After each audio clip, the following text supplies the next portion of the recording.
meeting today of the Georgia Commission on E-commerce and Freight Logistics. Nope, there we go. Nope. Echo.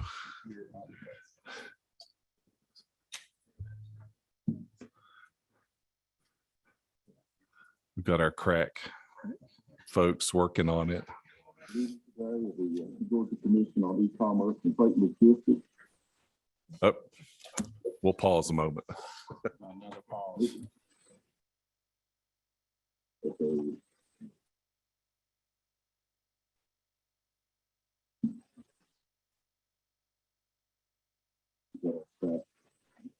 Folks working on it. The Georgia Commission on E-commerce and Freight Logistics. Oh, we'll pause a moment. Okay.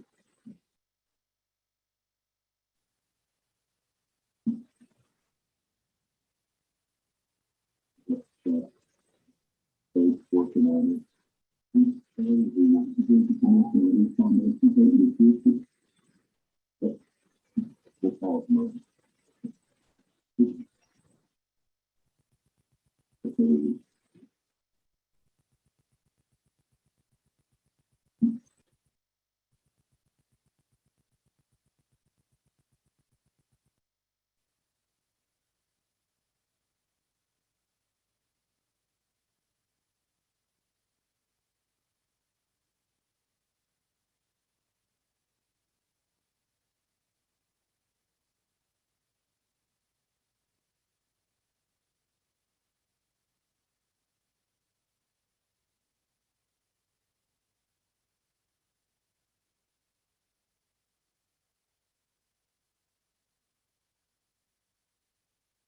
Try it again. Try that. How we now? Same.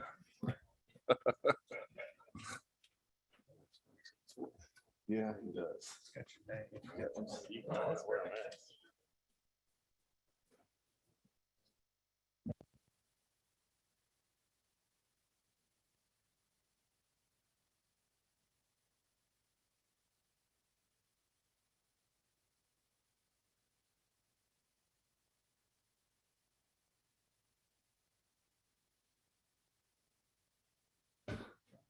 We are better now?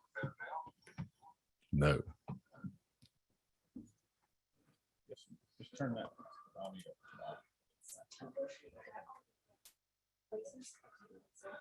So it's more than just that one.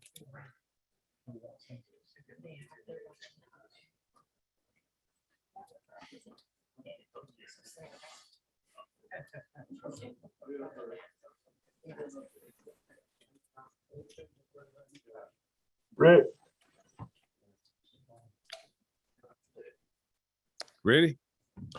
What? Did you do that? Yeah, give her a hand. Yay.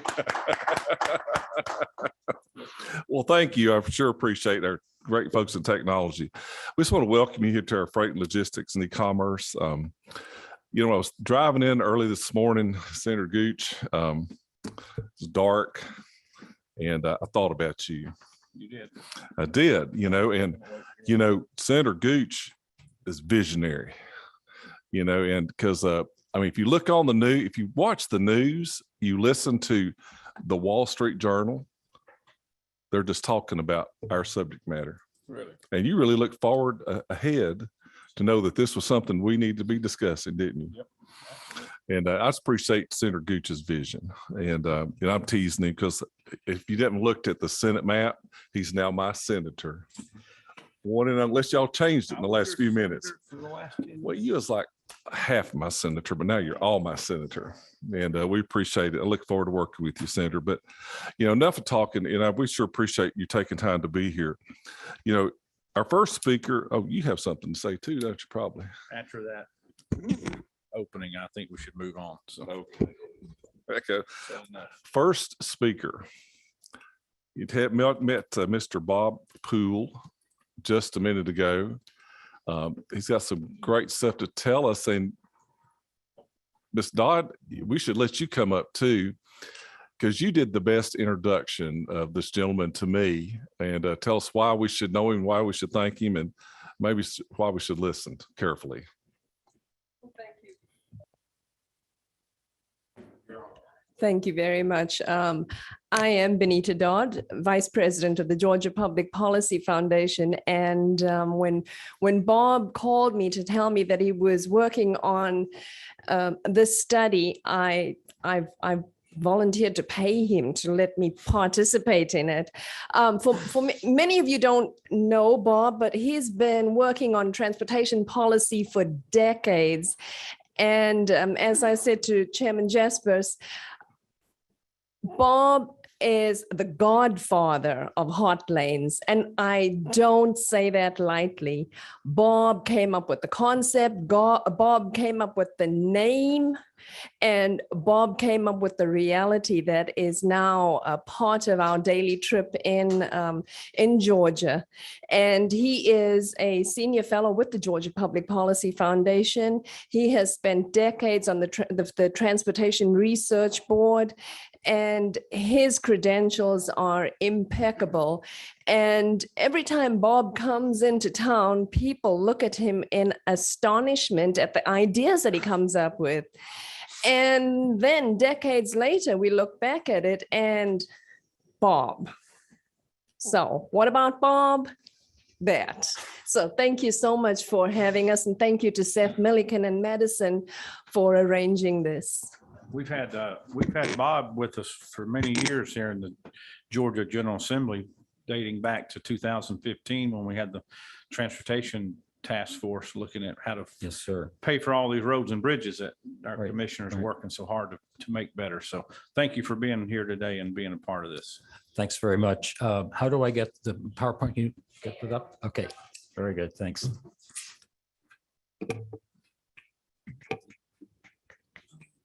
Okay, yes.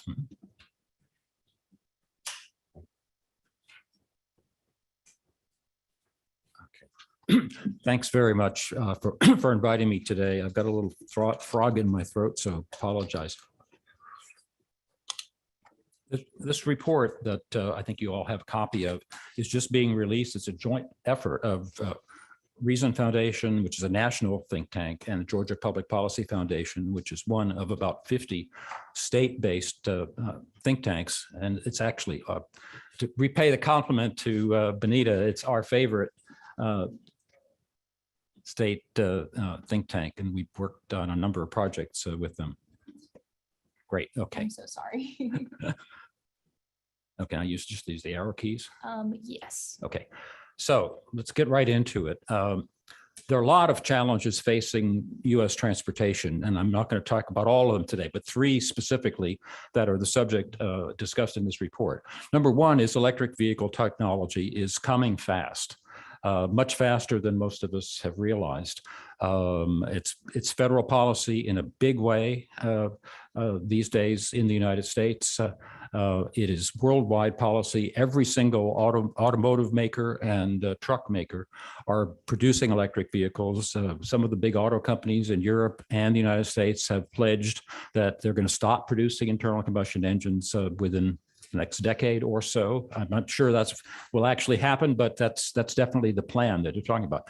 Fuel tax revenues have begun what is going to be a long, ongoing decline because of the change in fuel economy and the rise and growth of electric vehicles. Yet we're going to need to replace the fuel tax as the primary source of highway funding.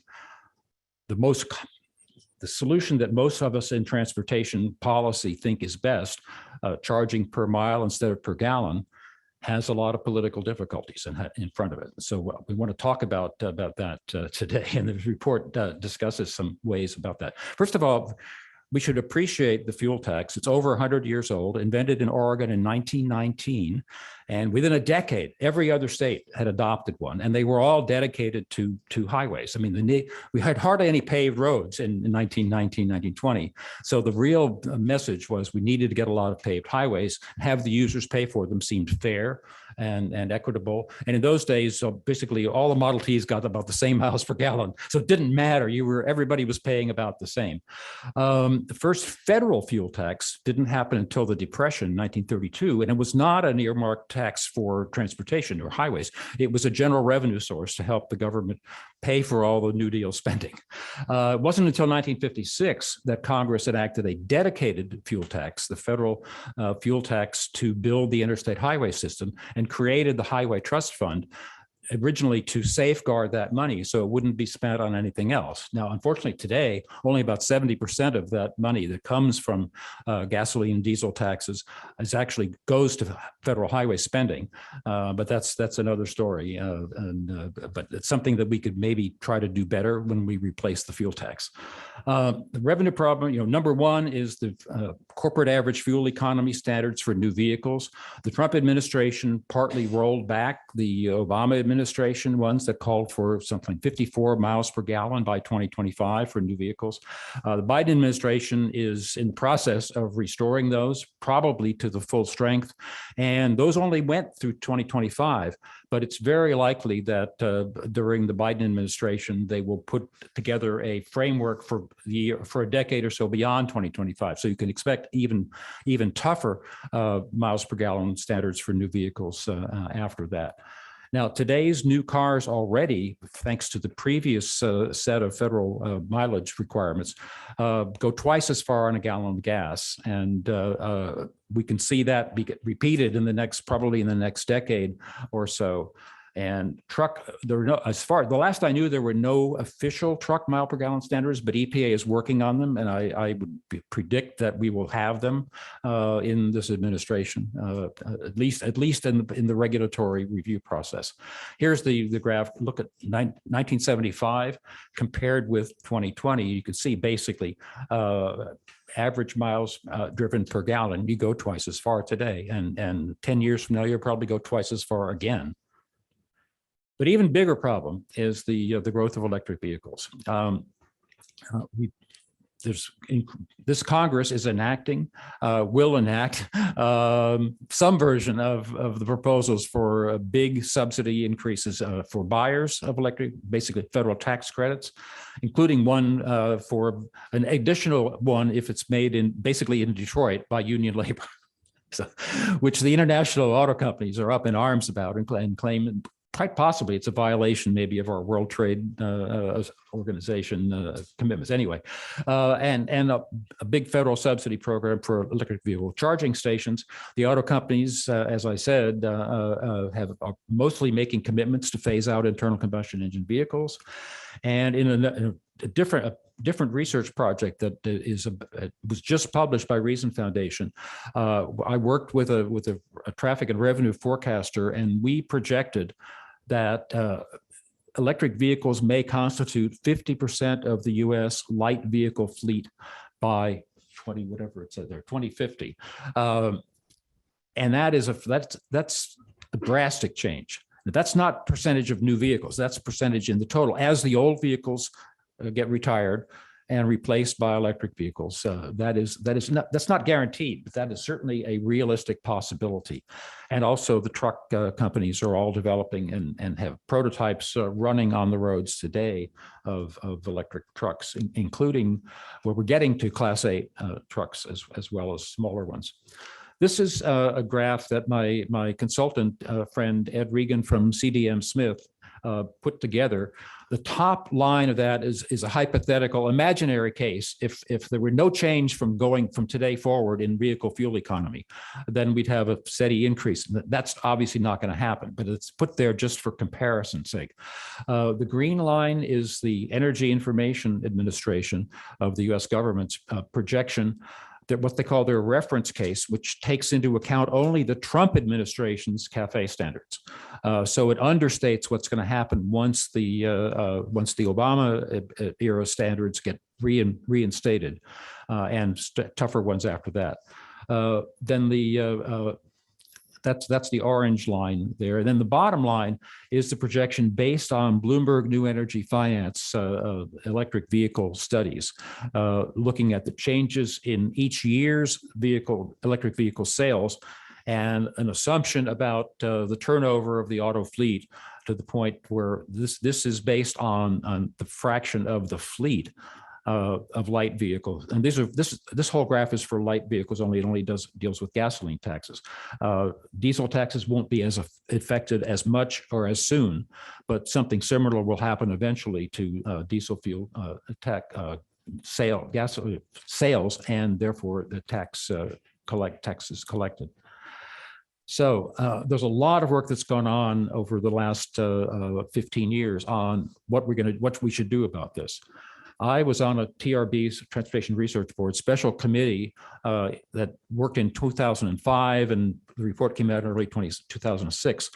We concluded that the fuel tax would not be viable long-term for the 21st century. Now, we didn't have any timetable in that, and we didn't make a specific recommendation for what should replace it, but we analyzed a lot of trends and said, this does not look like a sound bet to base our future funding on.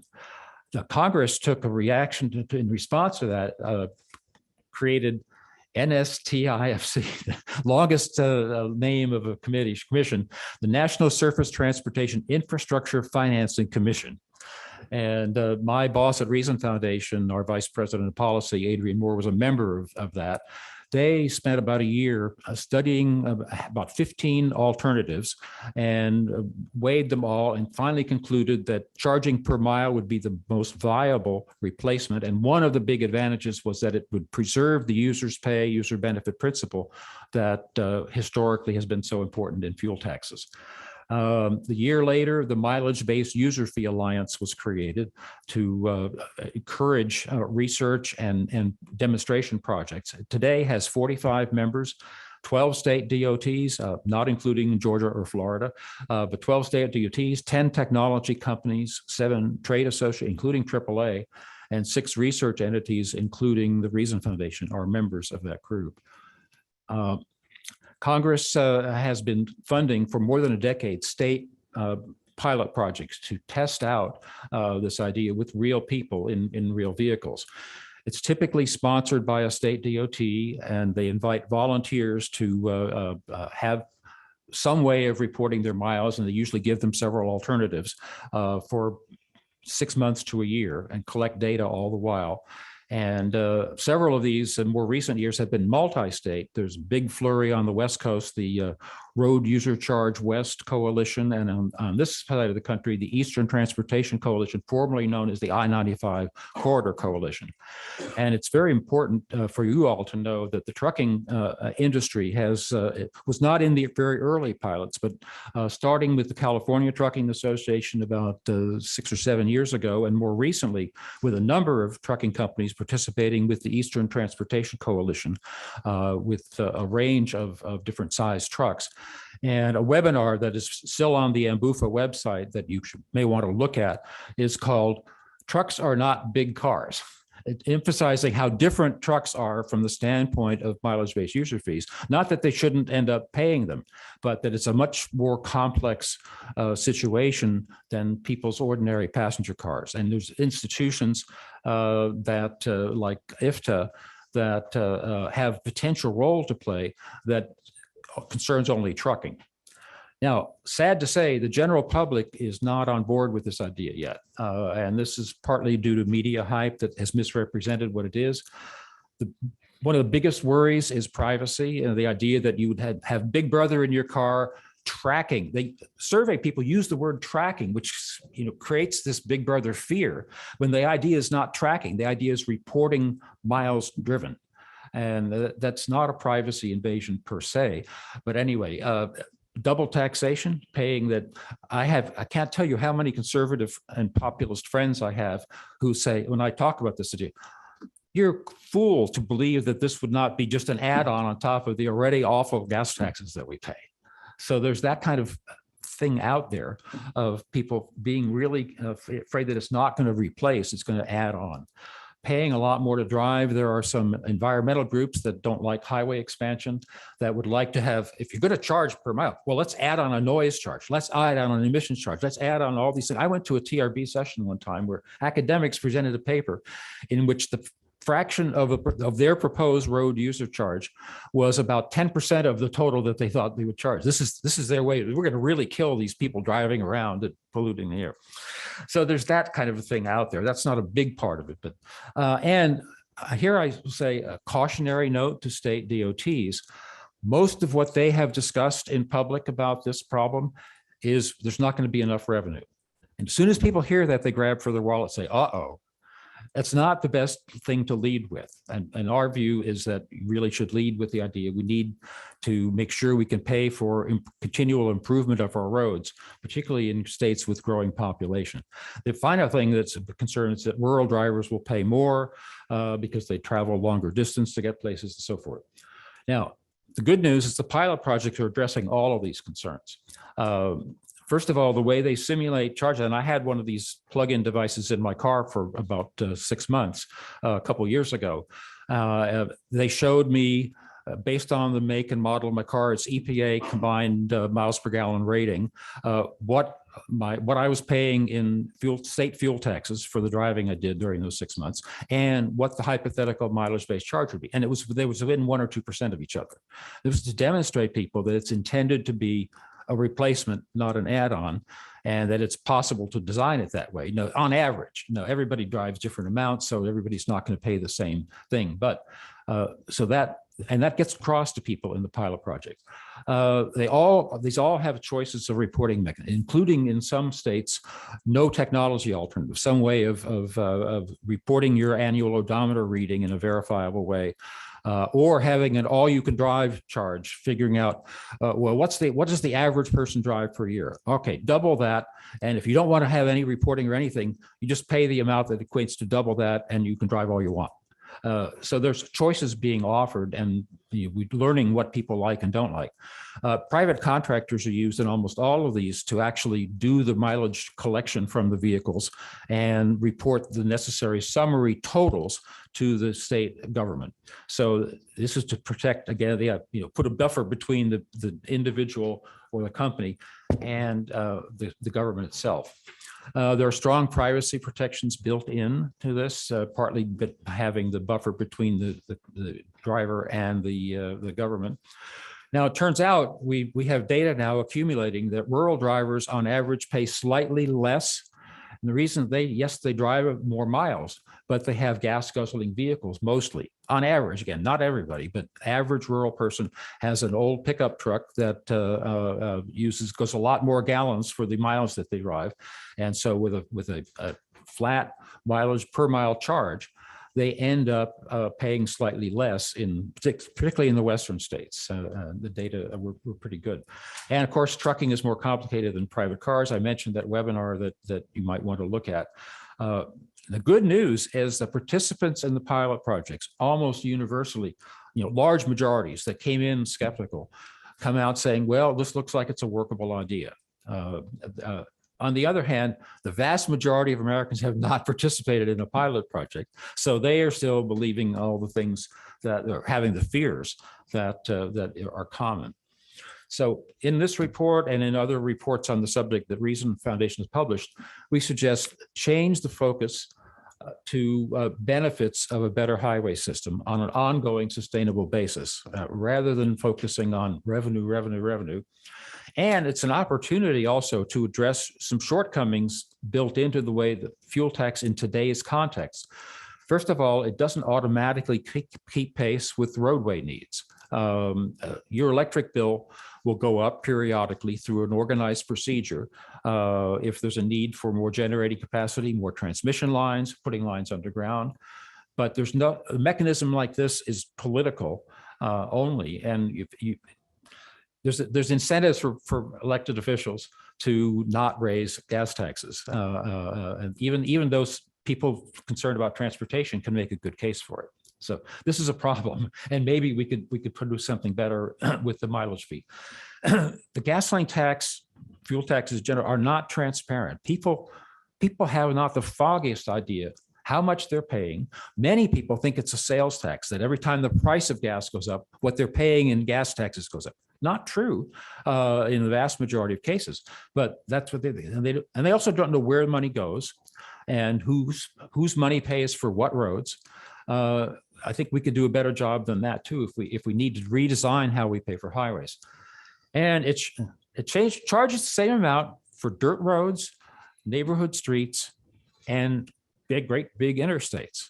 Now, what that does, we did a study about 15 years ago of California's highway funding system, and we found that it was grossly overcharging the people who drive on neighborhood streets and country lanes, and significantly undercharging the people who drive on the really costly to build and maintain interstates and freeways. And there's nothing that says that a mileage-based user fee would have to be the same for all types of roads.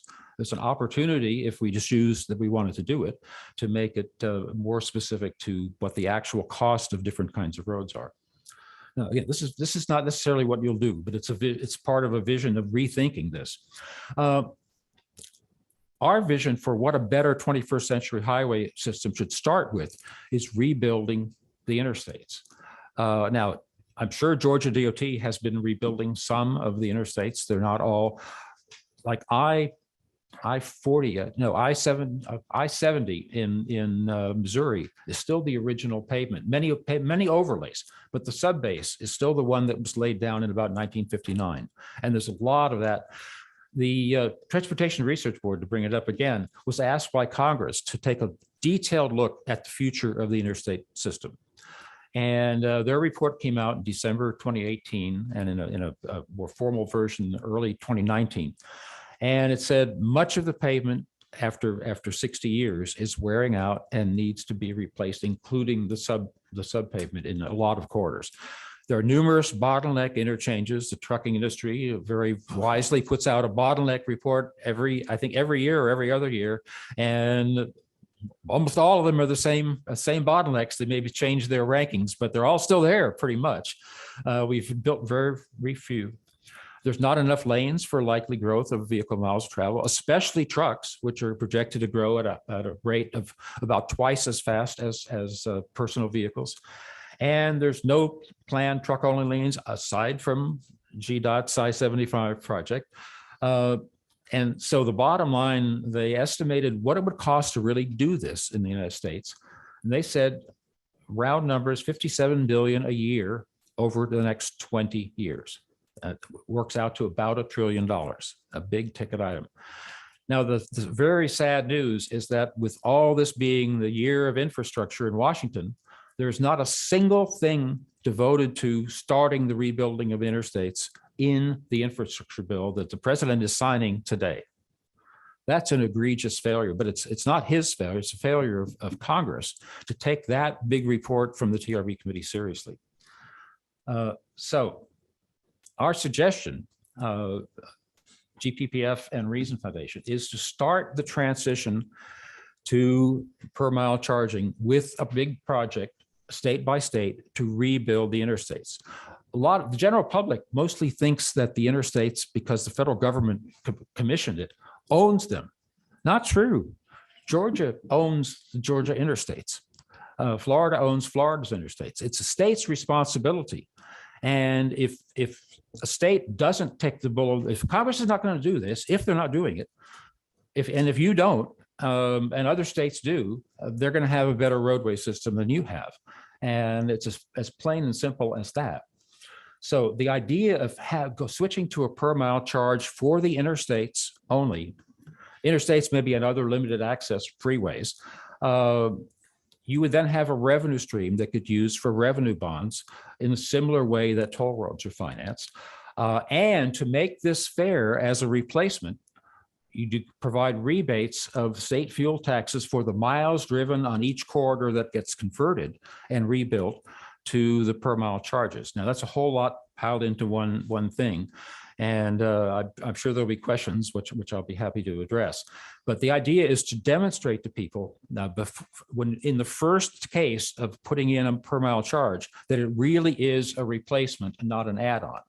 And so while the fuel tax is still in place for all the rest of the roads, It's unfair to keep charging it for the people that the identified people with peach passes and so forth, who you know who they are, who are paying those per mile charges, and not give them a refund on the gas taxes for those miles that they drove. And also, this ultimately, Georgia will need to convert all roads, or maybe unless you leave local roads to be exclusively property tax. But all roads, not just the interstates, are going to need to go eventually to a per mile charge. But starting with the limited access system, where we already have a proven payment methodology, we know how to do bonding and so forth, would give breathing room for all the other roads that are responsibility of Georgia DOT. The gas tax, while it's still there, could be used for those. It doesn't have to take the burden of funding and financing the reconstruction of the interstates. And it would convert between a quarter and a third of all Georgia vehicle miles of travel, as this chart in the study shows. According to these are 2019 figures from the Federal Highway Statistics table VM2 of the breakdown by type of roadway. 28.2% was on limited access highways. And so that's a nice chunk to start off the conversion, if would be the political will to do that. Longer term, all the other roads would probably have to be converted. But as I said, you get breathing room for a number of years while the first big corridors are being converted. Also, by using an existing technology like Peach Pass for an easy pass for interstate use, you don't have to make a decision on what technology for all the other roads where you can't have gantries every few miles and so forth. You can wait for better technologies to be developed, for the privacy concerns to be eliminated, and where the already economies of scale, because other states are doing this on a larger scale, so the collection costs will be lower. So, and my visionary long-term goal, which may never happen, is that people would get a highway utility bill eventually, itemizing what they pay for each category of roads. And there we gave a little hypothetical example, just all made up numbers, but sort of like your property tax bill, but it could come monthly for ease of payment. The county, county road might be the agency responsible for the roads that are not Georgia DOT's responsibility. Georgia DOT highways other than limited access, and then the limited access providers, which could be private concession companies like on the 285 project. It could be CERTA itself as a statewide toll agency and so forth. So that's a vision, which you don't have to accept this to accept the need to make the transition and maybe to start it with the interstates. So now the last bit is what should the next steps be if you are at least convinced that you need to start thinking about the transition. First thing would be, Georgia has been not an active participant in any of the multi-state pilot projects or a state-specific project. There's money available every year for the next, I think, 3 or 4 years from Congress for pilot projects. And the Eastern Transportation Coalition is continuing multi-state projects that include trucks. So this is a great opportunity that Georgia has been conspicuously absent from. Second, I think we recommend GDOT should inventory the entire Georgia limited access highway system taking a long-term look. Which corridors need to be fully reconstructed? Which ones need widening, and how much? When the reconstruction should ideally take place? When widening should take place? Which interchanges will still need to be, that aren't in the current plans, should be replaced, and when? And then a long-term master plan with cost estimates and sort of some financing ideas for these projects. That would at least give you, say, what is this hypothetical better highway system that you're going to promise by converting to a better sustainable payment system? So that's the recommendations. And I'm sorry to throw so much at you all at once, but you have the report, and I'm available now and also available certainly for follow-up questions by email, and would be happy to engage any of you on that. Thank you very much. Bob, thank you for that. You did go through that very fast, and I know there's going to be a lot of questions, and I'll have a few, but I'll let Chairman Ginn, start us out. Mr. Ginn, you have a question for Bob? Thank you, Chairman Gooch. Said everybody wants to know about Bob, but one of the things for me, I think most Americans that have to pay income tax should despise income tax because of all the record keeping that you have to do. And when I look at what you're proposing here, I'm thinking about what a royal pain. So for me, I don't think it gets much simpler than right now. We collect from distributors on gas tax. It's you're paying it at the pump. You're going to have to come up with something to keep it simple. Said and so for me, I'm not sure that the vehicle miles traveled and the accounting and all of the things that are going on here are going to fly in my neighborhood for my folks. I want to make it where, we've got to come up with a way to fund our transportation needs, but also to make sure that we're not spending a dollar to chase a dime. No, absolutely. I mean, I agree that we do not have the cost problem solved yet. I mean, we do know that for the limited access highways, a tolling system or charging system that makes it very advantageous for people to have prepaid transponder accounts. We live in a free country. Absolutely. So when I go around the loop around Athens in my district, I'm on a camera from one start of that point to the end of it. I despise the fact that everywhere you go, there's a camera. I mean, it's a transponder.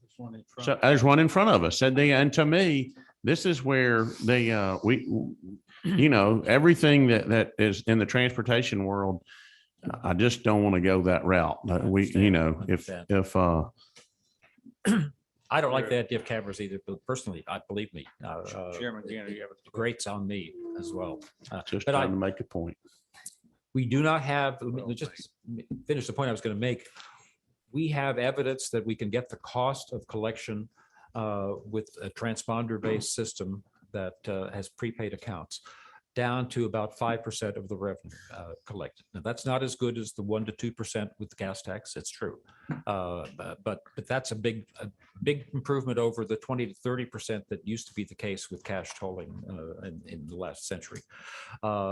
On the question of all the other roads, we do not have a cost that is acceptable in any of the pilot program because they're dealing with a few thousand people.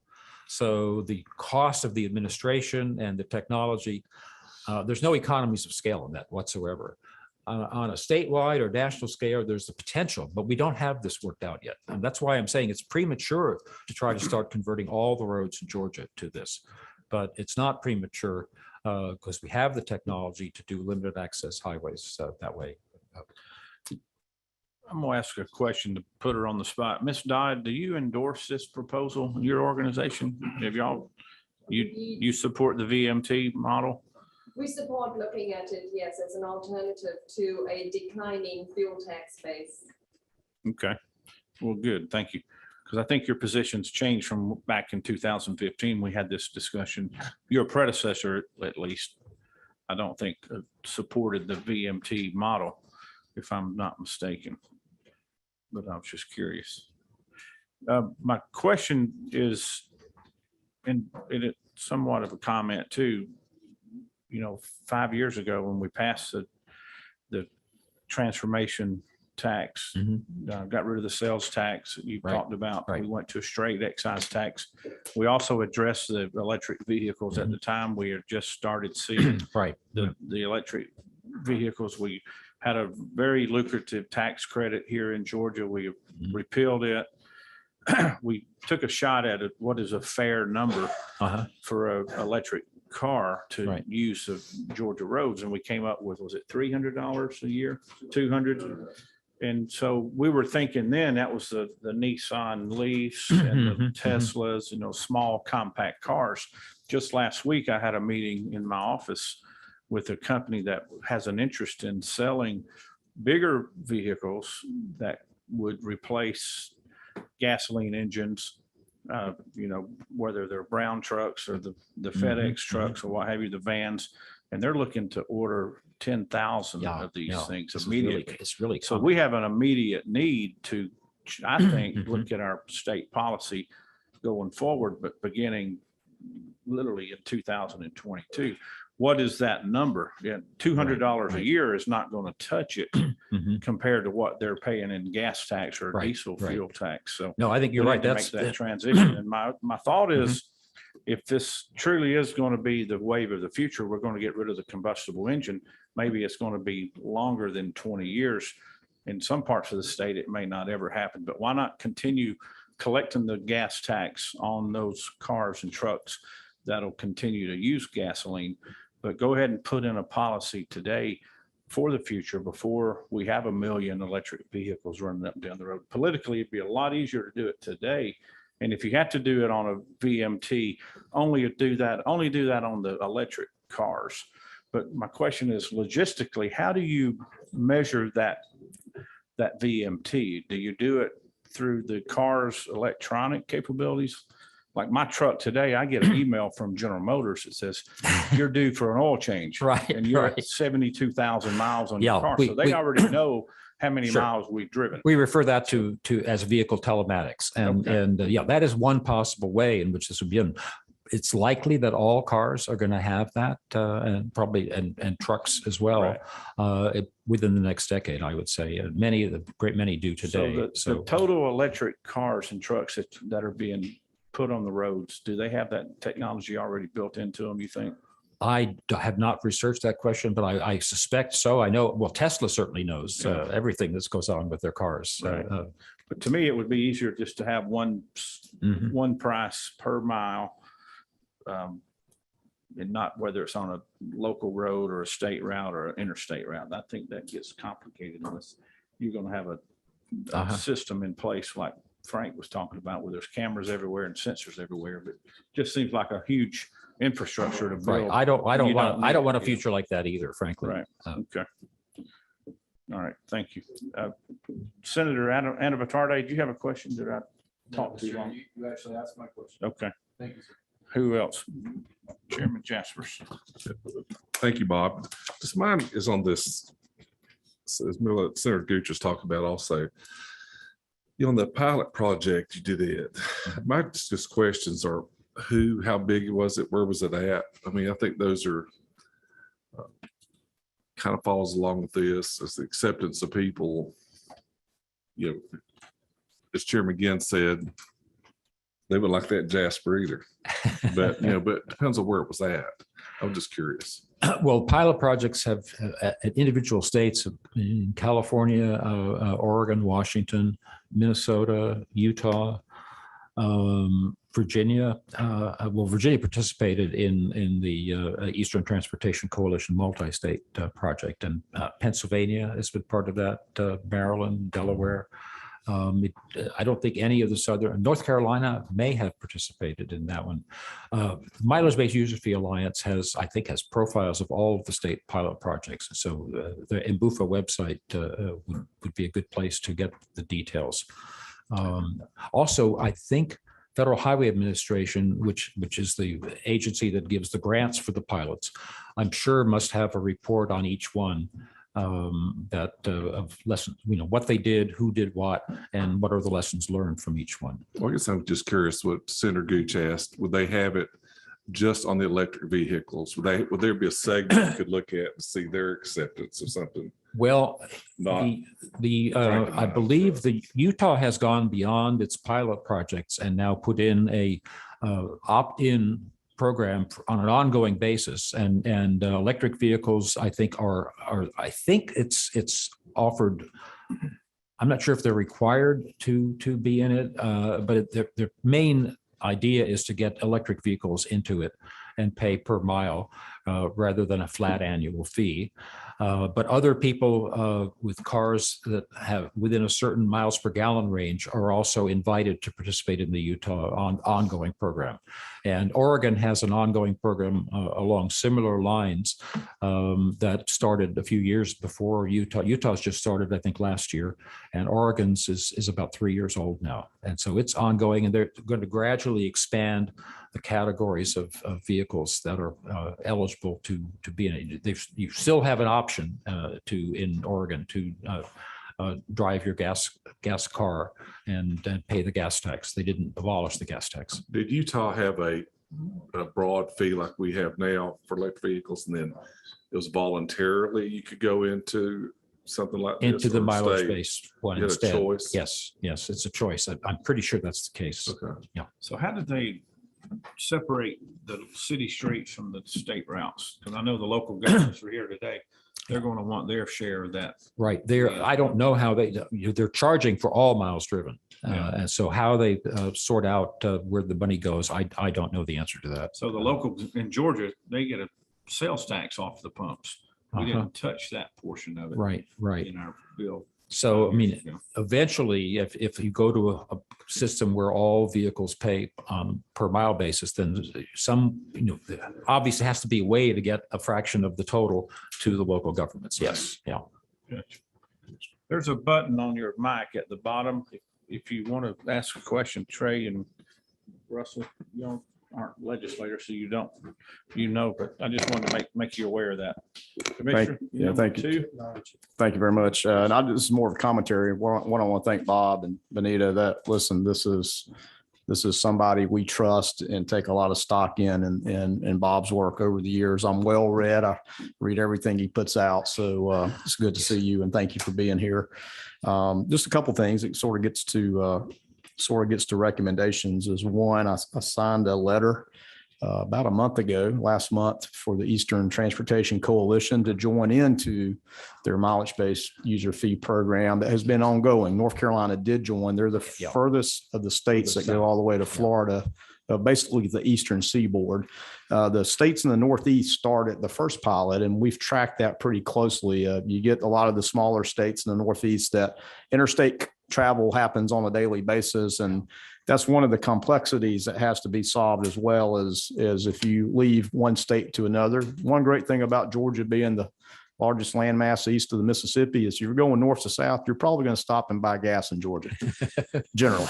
And so that's a good thing. And but how do you reconcile that, not only among states, cities, and counties, but among interstate commerce or travel for non-commercial vehicles? Commercial vehicles, as Bob mentioned, through IFTAs may be a little easier to reconcile. It's certainly been a positive out of the Eastern Transportation Coalition's work up in the Northeast, because it's a lot easier. They have to reconcile that anyway.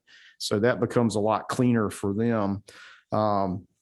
The other thing was part of the recommendation was looking at the interstates. And I want to assure you that Janine Miller and the planning staff is, through our freight and logistics plan that's required to be done nationally by the end of next year, is a focus on, I think we're calling it Interstate 3.0 now. Certainly builds upon the work that TRB had done. And I agree with you wholeheartedly that that report did not get the emphasis that it needed, just to foundationally take care of the nation's interstate needs. So we have that focus as well. It sort of shows back why you need to invest, not you just need more money. So there certainly is a need here in Georgia. One of the things, I guess, just a commentary, a little bit of the takeaway in the early pilot, the first pilot by the Eastern Transportation Coalition, was what was addressed, and Bob addressed too, was the back office, was the handling. Mm-hmm. Extremely expensive. That's every vehicle. I believe Georgia has 10.5 million registered vehicles, something like that. So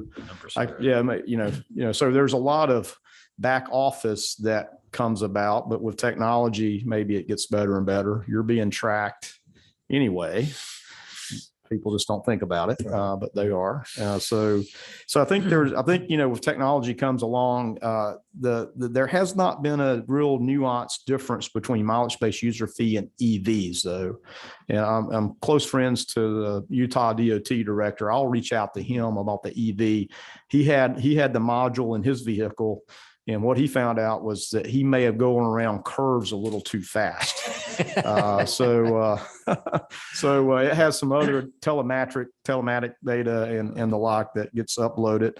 But also through a partnership with the Eastern Transportation Coalition, we're working with some companies to extract telematic data, not for miles traveled, but sort of anonymized. So where Frank left, we're not tracking Frank except in Athens and Madison County.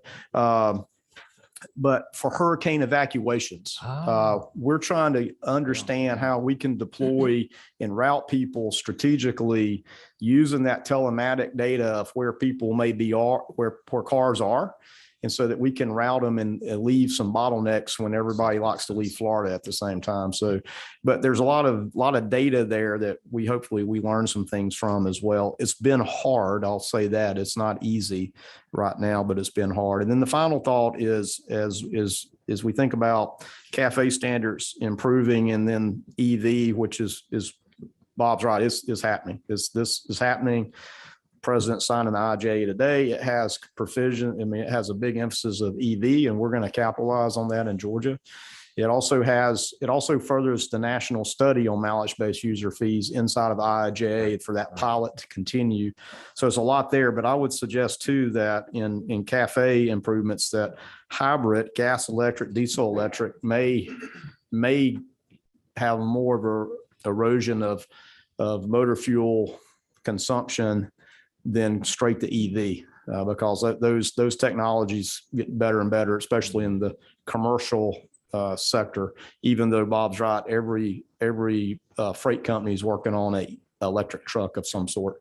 And as you mentioned, especially in the lighter, delivery type trucks. So this is timely. This is a great report. Well done. I certainly appreciate it, and we'll certainly continue to work through some of those recommendations, and glad to work with this commission as such. That was the last of my question. Thank you. Commissioner, can I ask you a question on the other states? Do any of them have numbers yet, what they're proposing for a VMT for a heavy truck? Let's say a 80,000 pound gross weight truck, electric. It's not there completely, but it's coming. So what would that VMT look like? Well, so two things is generally the effort has been a collection methodology. How does the collection work? Not so much focused on the rate. If there was a rate involved, when there's actually a rate involved, it's always been the equivalent. So we're trying to get to the equivalent of what the MPG fill up at the tank gallons consumed would be. There's always two policy issues there of how do you collect it, and then what it is, what's the rate, and if there's to the point here, if there's build better roads, what does that cost, and then you have to tag the equivalent rate to that mileage-based user fee. Those are a little bit distinct policy discussions, and everything right now is really how do you operationalize this to make it work, and you make the back office side of that efficiency, getting the efficiency there instead of being a big collection agency, or however you figure out how to reconcile that. My other question on that is, my fear is the federal government's going to try to figure out how to get their fingers into this revenue. Are they talking about a VMT for the federal side, or is it just state dominated? Yes, the federal Congress, the bill the president is signing today includes a federal pilot project, which I would oppose that. Yeah, but it's in the bill, unfortunately. Well, remember, there is a federal excise for gas and diesel now. I oppose it too. But all right, well, fair enough. I want all the money to stay here. I mean, you and I have talked about this for years. But no, I'm just afraid that the inefficiencies of the federal government will continue to worsen, regardless of who's in charge. I'm not talking about Democrats or Republicans, but both. We've seen how much more it costs to build a road using federal money. You're preaching to the choir, right, sir. So yes. If we can figure out a way to steer that money to the states alone, we can put it to use That would a be lot much quicker clearer. and more Yeah. efficiently. You agree? I agree. Yes. Thank you. State Representative Perkle. Thank you, Mr. Chairman. And thank you for this. Mr. Bob, there's some mighty cool things floating around in your noggin. And I've been trying to write all these things down. I have the questions that were asked and some not answered and some went over. As a general rule, because I don't like change per se. I'm not a big fan of that mileage-based user fee. I think right now it kind of works its way out. I'm going to pay more for my F-250 or actually I drive a Chevrolet, the 2500, cost me $100. You're very welcome, Commissioner, every time I come to Atlanta in it. And I mean, so we're going to pay more. I pay more for using that big truck when I come back and forth to the Capitol. I'm a big proponent of pay as you go. How about pay for the service that you use? So if I'm using our state parks, I should be one of the ones that help pay for those things.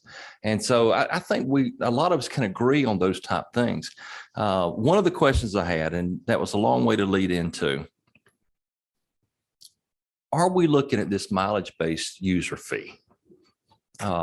Mainly because of the prevalence of the EV vehicles coming up, or is it because the CAFE standards? I mean, did it show the recommendation was like twice what they are in 5 years or something?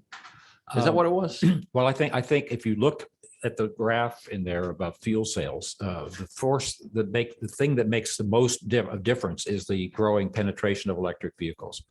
Near term, it's going to be the increased CAFE standards, but over the next 20 years, it's going to definitely be the electric vehicles, according to the most reasonable projections that are out there now, and the plans announced by major auto companies, both of the domestic companies and the major imports, are all committing to electric vehicles replacing petroleum-powered vehicles. Can I have a follow-up, Mr. Chairman? So most electric vehicles right now are these little bitty old things that, and there again, pay as you go, not exceedingly difficult on our roads and bridges. And the question had been asked, and I don't know that's been answered, or maybe I wasn't paying attention. The current one size fits all fee that we currently have on electric vehicles, if they are these little bitty, run around town type things,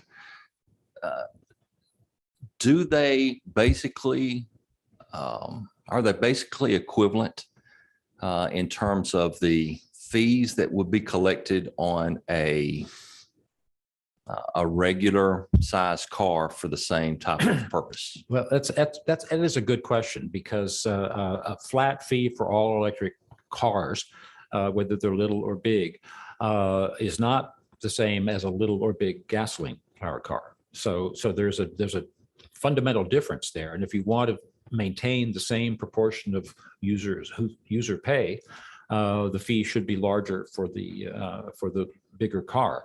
On the other hand, I mean, I'm an engineer, and I've studied the data on the stresses imposed on highways and bridges by axle weight, and the difference between a small and large personal car makes really no difference in significant pavement wear or bridge stress. It's only when you get very high axle loadings that makes a meaningful difference in how fast the roads wear out and so forth. One last. Hit it. Go ahead. I brought it up because you'd mentioned, perhaps one of the things we could do is, hey, let's figure out what the average miles driven would be. Let's double it. You pay this thing, and you don't have to worry about filling out the papers and worry about Big Brother checking on you and this and that. Is that something that we're kind of doing already with our EV flat fee? In a way, yes, because so it's not fair in the same pay as you go sense that a gas tax has been historically. Yes, you're right.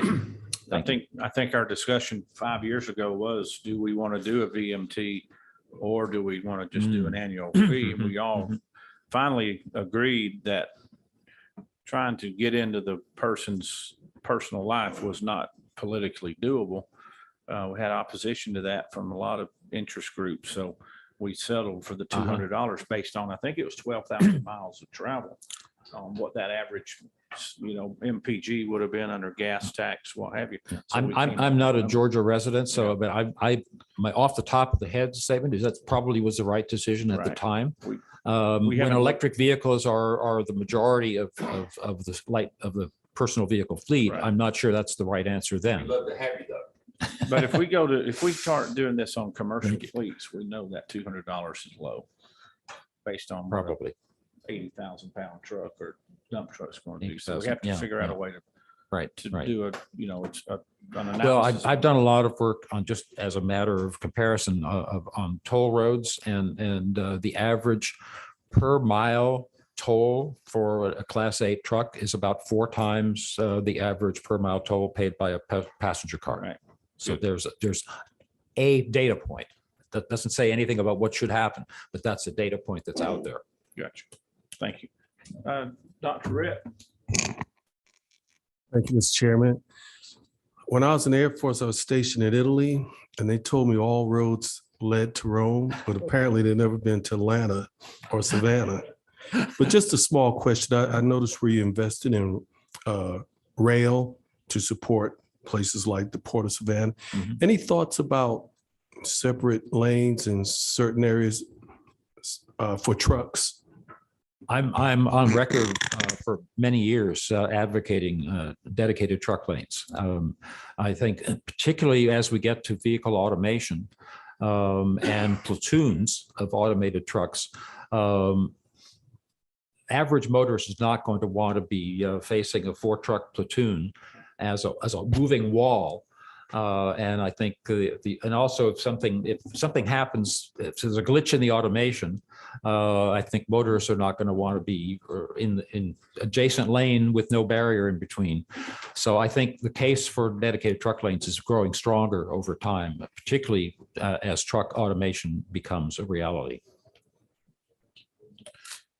Let's see, Mr. Googe, did you have your button on? Number 10. All right, you're on. There's a problem, there's solutions. Right. Solutions are probably more complicated, but I want to try to summarize the problem as I've heard Okay. Okay. stated is a first step. And contributing factors, you talk about electric vehicles, the commissioner pointed out it's not just electric vehicles, but hybrid vehicles, which typically get better fuel economy, CAFE standards, and a general political push that is probably going to be with us for a while. Yeah. Against hydrocarbons. Mhm.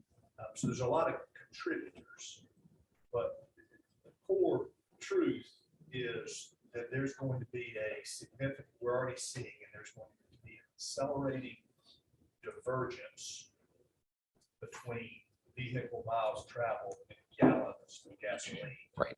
Yes. So that would be sort of no dispute that Mhm. that's our fundamental kind of funding structure has always relied upon those two being highly correlated. Yes.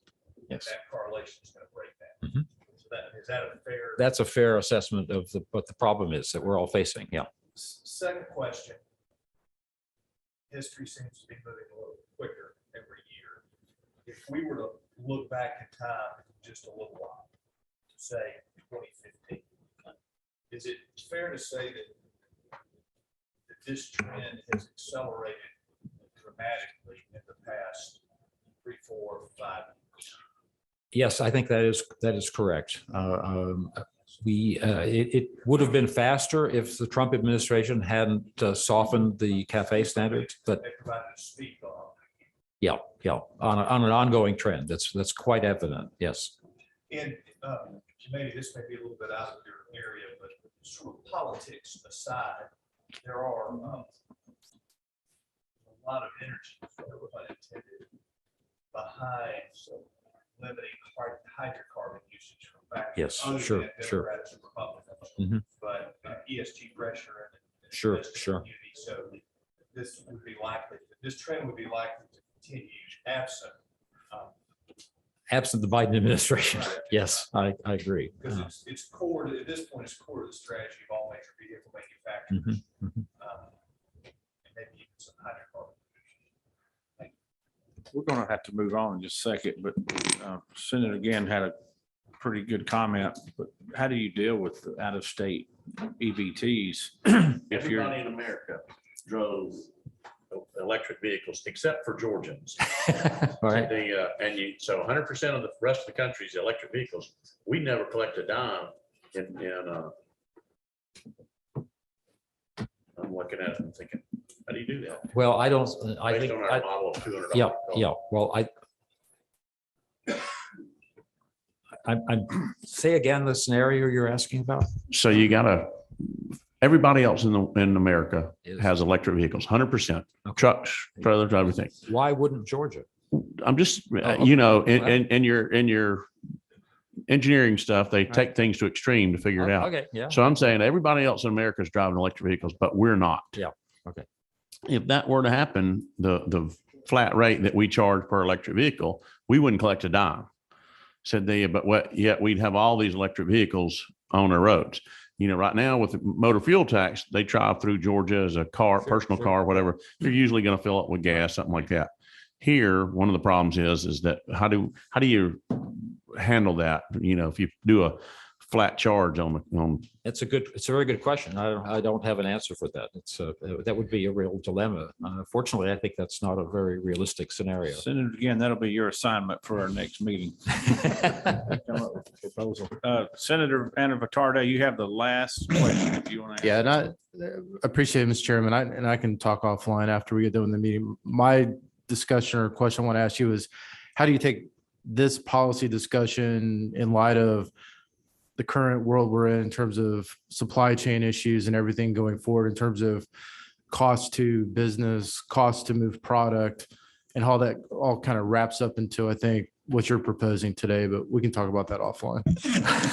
Here all afternoon. Right. And I actually have a plane to catch. This has been a very good conversation. And Thank you, sir. I've enjoyed very much being here, and I thank you for your attention. We and for appreciate you good coming questions. over. Thanks. Thank you. Okay. All right. Next up is our very own Josh Waller from the Department of Transportation.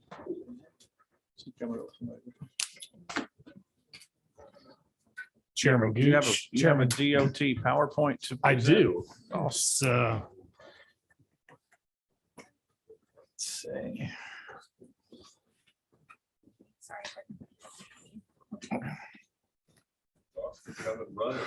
I know, I need all the help I can get. Well,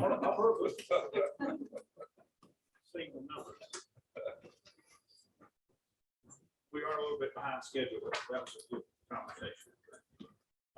I'll try and do my best to help us recover some schedule. So we do at Georgia DOT. On time and under budget.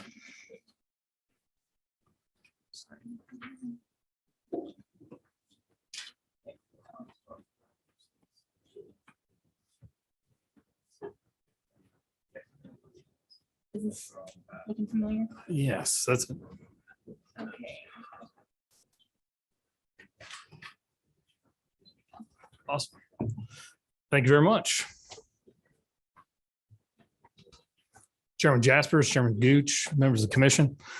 And my boss here is Commissioner McMurray, so can't leave the boss out. But thank you for the opportunity today to present on the Federal Infrastructure Investment and Jobs Act, IIJA for short. There's a good chance that over the course of these remarks, it's being signed into law right now. The event will start at 3:00. So what I'm going to do is give a little bit of an overview of the bill, and then focus in on kind of the freight and logistics components, particularly around funding opportunities. I think one of the key things we're going to see in the coming days, and we've seen the run up to, is obviously looking at that top line number of 1.2 trillion, but kind of breaking that down and having an understanding of what does that mean? How does that translate for Georgia? Top line numbers, and a big focus on the fact that a lot of the additional funding comes in the form of competitive grants, competitive programs that are administered by that will be administered by US DOT, for which we're going to wait and have to see what the guidance looks like. I think one of the key takeaways to make sure that we look at is, it's great we've got additional funds, but federal funds have requirements to be matched. And so the matching components are going to be critical, not just for the guaranteed funds, but also if we think about Georgia being competitive and trying to seek some of those competitive funds, we have to ensure that we'll have the funds necessary to match those federal funds. I'm just going to click through all the fun little graphics here. just to illustrate the point, to illustrate what this slide was, we had this $1.2 trillion bill that's actually a good component of it coincided with the reauthorization of the federal transportation program, which occurs every 5 to 6 years, depending on the bills. And so a good chunk of this is just reauthorizing those baseline funds that states have been getting through formula, as well as some of the existing competitive programs. And we'll talk a little bit, though, about those areas where those dollars were plussed up. But just to the next slide, we see 1.2 trillion, 567 billion of that 1.2 is what's going to US DOT. The other 633 billion is going to sort of non-transportation infrastructure.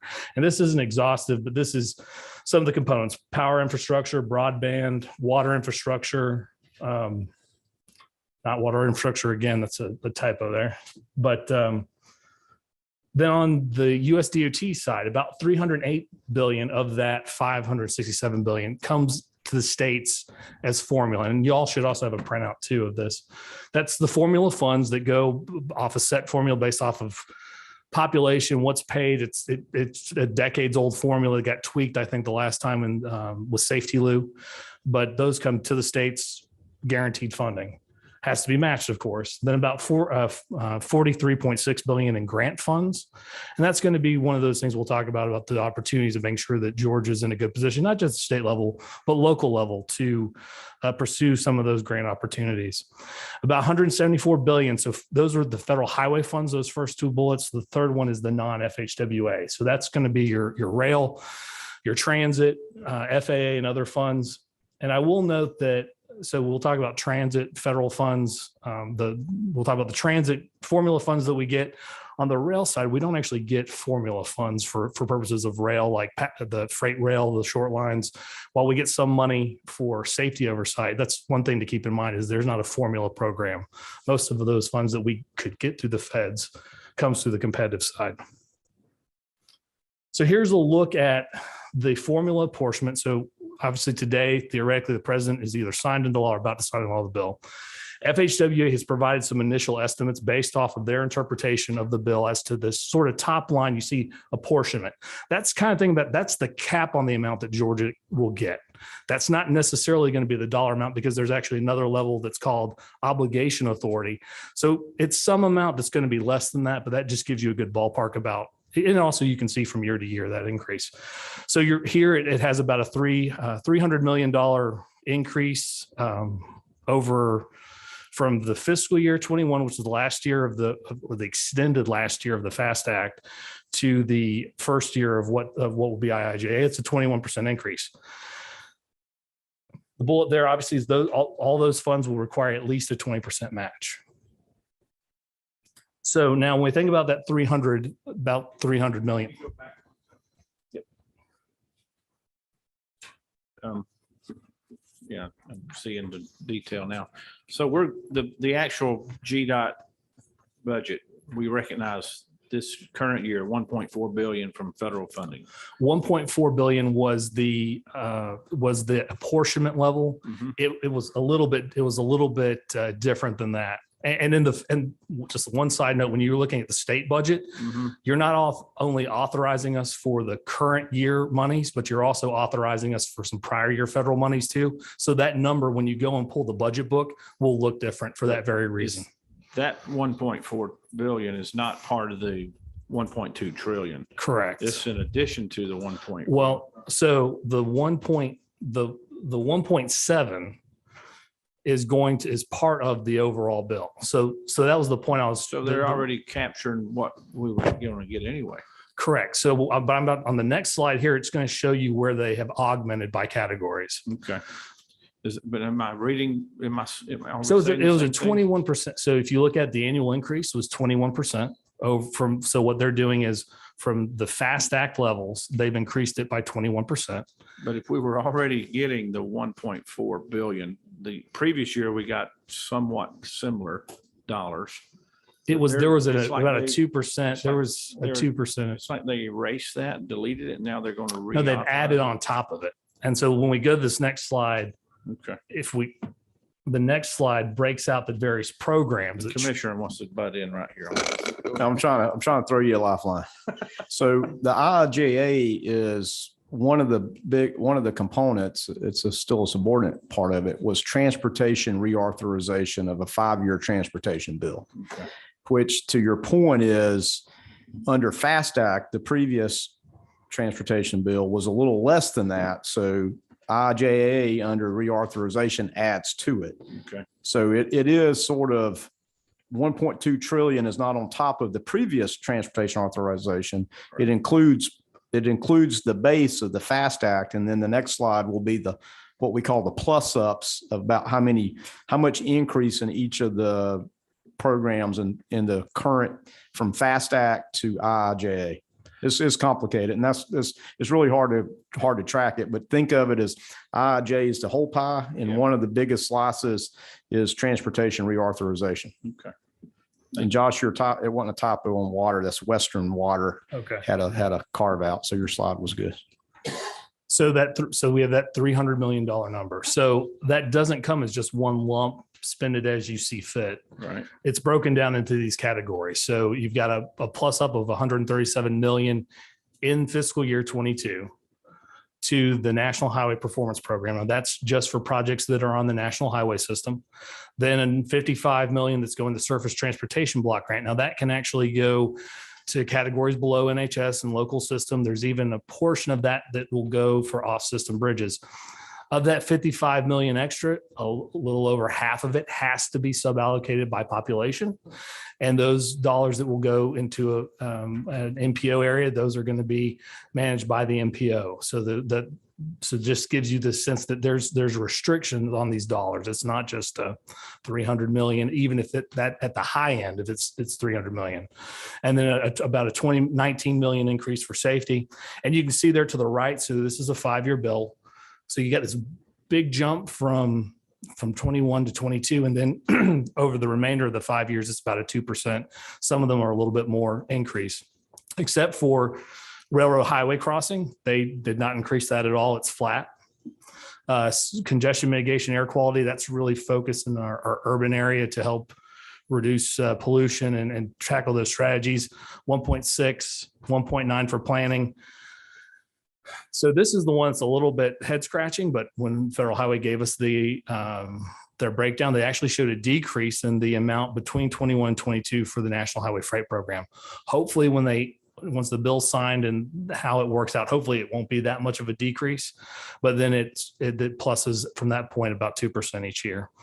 So carbon, the remaining 4 actually new core programs. Carbon reduction is probably you'd probably say similar to the CMAQ program, focused on strategies to reduce their focus on reducing carbon emissions and projects like that. So Give us one example of how you're going to do that in Georgia DOT.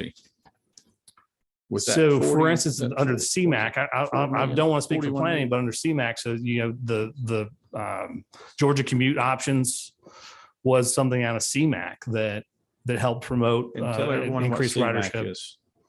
That's the congestion mitigation air quality program that already exists today. I think you have a friend again. Yeah, so carbon reduction will be helps with greenhouse gas emissions, which the highest percentage do come from transportation vehicles. So efficiency, where again, it could be for improved mobility, less congestion, things like that, where you get a benefit of efficiencies out of vehicles. So things like that would be applicable. Josh will get into this. The rules have to be written for these new programs. So we know what's in the law, or what's about to become law. So but how that gets operationalized, what it turns into projects, we'll have to see. If you eliminated a choke point in a certain road between here and say Macon, would that be a reduction of carbon? It's possible if you can demonstrate an improvement in greenhouse gas emissions. Did I say Interstate 75 in Henry County? That was better than the Dahlonega example, probably. Yeah, I wasn't going to use the Dahlonega. We don't have any carbon. But also, Commissioner, would that be in like improving buses that we use in transit, things like that? I think that those are all possibilities. Yeah. If you can, again, demonstrate reduction in greenhouse gases, and some of that express lane transit and things like that we're talking about should fit the bill. We've invoked another question from. Yeah, sorry. The planet's biggest greenhouse gas is water vapor. So when you put in electric vehicles that are generated and cooled with water vapor, should they, are we now fighting a war against electric vehicles because they're putting more of the greenhouse gas out there than any other energy that we use? I'm thinking, how crazy is this? Because truly the largest greenhouse gas component is water vapor, and electric generating plants all use water for cooling. That's another great question. Senator again. Yeah, go ahead. So the next program now is Protect, and that Protect Formula Grant Program is for improvement of roads and other assets that have been impacted by, recurring weather issues, so flooding, things like that. Think about those type of improvements where you have particularly in the coast and places where you have recurring issues with the weather. So that program would be geared towards improvements of those type assets. The next one is an example of what's talked about in terms of, we talk about formula funding based off of how much you pay, population. This is one of those that was based off of kind of worst to first. So Georgia actually received the least amount possible of any state because it was based off the percentage of your state's bridges which are in poor, fair condition. And because Georgia does, and because this General Assembly, the leadership of the state has made investment in our bridges, we just got the bare minimum because we do take good care of our assets. We're being punished for doing the right thing.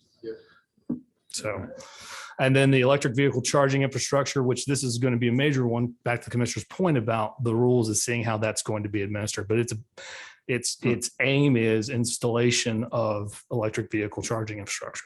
So that will probably require a little bit of time to implement, figure out rules, and figure out how to administer. So not to beat a dead horse here, but I'm really interested in knowing, maybe you can come back to us. If you take out the current allocation that we've gotten historically year to year, how much new money will there be in this 1.2 trillion package that they're advocating as the biggest infrastructure investment in the history of the United States?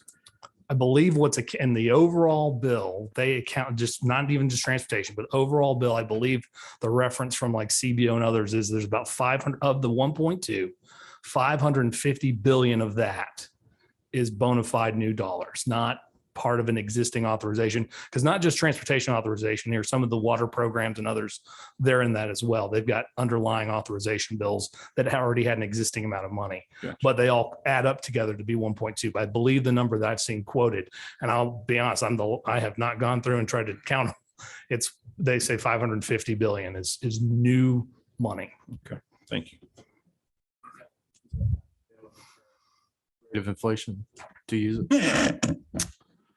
I would imagine that would be, they're taking what was of the existing, what was the last year of the authorization that's being reauthorized and comparing it against the level that they've authorized in the first year of the new bill. And so that's where I think they would get the 550. Thank you, Josh. Go ahead, Josh. So next, just for purposes of having the information, here's the transit allocation for Georgia, about 27.7 increase. So this is statewide. And then we don't have the specific allocations, but I just showed you historically how that money spread, 49% going to urbanized areas, 12% non-urbanized. No, that's not necessarily the focus of this being freight logistics, but just so you had it as a reference. Let's study that again if you don't mind. Sorry. So then you can see it's about it's a 27.7 increase from FY21 to 22 under the IIJA. And then about it varies a little bit from 2.2 to 2.7, 2.1% increase. So each of those, that's formula funding that comes down to those various systems, counties. In the metropolitan area, those funds will flow down through, some of them, a good chunk will go to MARTA, then another chunk of them will be administered through ATL with the county systems. Outside of the urban core, out of the ATL region, GDOT will administer and send the funds to those local systems as subrecipients. So that's just how that would, if you were just kind of estimating, again, we don't have the specific numbers yet, Right. What Georgia's going to get in each of those categories, but just to give you that context, sort of the full bill context. Thank you. So FAA funding, about 15 billion, 3 billion per year for grants for airports and improvements. Discretionary funding, about 5 billion, that'd be $1 billion a year. So some of those competitive discretionary grants that they could go after. So right now, we're waiting for FAA to give us the firm numbers, but our folks estimate about probably a 5 to 25% increase over existing funds that come to the state. Again, that'll be something we'll follow up as we see once, now that I imagine it's signed now, but. That's a pretty broad range, 5 to 25%. So FAA, the way the funding comes down is a little bit different than some of the others. You've got sort of a guaranteed amount for each airport under the AIP program. And then there are other factors that you can seek additional funds. I know some of the airports that have had improvements, they can go and get funding on top of that. So all of that requires federal compliance, FAA standards. Correct. And match. Yeah. So here's a highlight of kind of the competitive grant programs that are in the bill. And I tried to, there's more than this, but I tried to focus on the ones that would probably be the best candidates in terms of kind of freight programs. So 12.5 billion, this was a very large investment over 5 years, so divide it by 5 for the bridge improvement program for replacing deficient, outdated bridges. 8 billion over 5 years for the nationally significant multimodal freight and highway program, historically known as INFRA. 7.5 again for the local and regional project assistance. That's RAISE. That's usually smaller dollar amount grants. That's an existing grant program today. 5 billion for the National Infrastructure Project Assistance Program. That's got a freight focus on it in the legislation's authorizing language. So that one's probably, any of these you could probably have some freight projects that someone could pursue a grant. Hey, Josh, thank you. Just for me, I would like to see this slide. It's like instead of the first one, 12.5 billion. I'd like to see that number reflect the Georgia number, because I assume that's the federal. So these are competitive. So there's no guarantee. So we've transitioned from those formula funds. Apologize for not making it. So we've transitioned from the guarantee funding to now these pots of money in the bill that would have to be, you have to apply for, follow the criteria that's promulgated by USDOT. Okay. And then USDOT. So this gets to that piece of, we talked about obviously the increased funding that we're guaranteed needing a match. Okay. But this is also for these projects, if you're going to actively pursue them, you have to demonstrate your match. And in some of these programs, we'll actually find, like the next slide, we'll talk about the CRISI program for rail. They actually give you more points for the more match you have. So if you're able to match more, you might stand a better chance of getting the grant by the way they score it.